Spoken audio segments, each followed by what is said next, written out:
c'est une certification CE au regard d'un règlement européen, qui est le règlement européen sur les dispositifs médicaux. Donc c'est une réglementation qui est d'application obligatoire pour les produits qui répondent à cette définition de dispositif médical.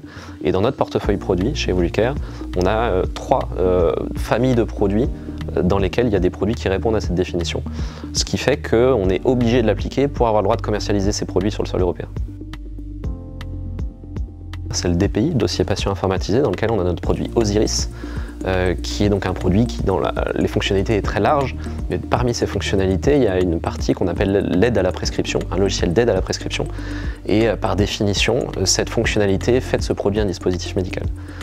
On a une seconde famille, qui est la famille des soins critiques, dans lequel on a 2 produits qui sont concernés, Evolucare Anesthesia et Evolucare Intensive, qui sont des produits utilisés pour l'anesthésie et pour la gestion de services de réanimation. Et donc là encore, il y a de l'aide à la prescription et il y a du suivi médico-légal qui font rentrer ces produits dans la définition de dispositif médical.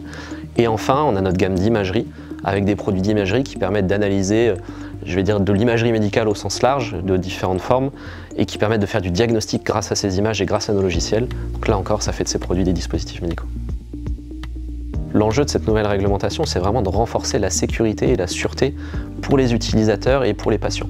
On travaille dans ce monde de la santé, dans des domaines qui peuvent être très compliqués, très critiques pour les patients. Je parlais tout à l'heure de services de réanimation. Donc on a besoin d'émettre un gage de sécurité pour ne pas mettre en danger ces utilisateurs. Tous les ans, le GMED va nous demander d'envoyer une documentation complète d'un produit, donc sur l'ensemble des années de certification. Donc on va avoir une évaluation continue de ces produits, donc on va devoir continuer à faire de l'amélioration continue, à progresser sur tous ces sujets-là.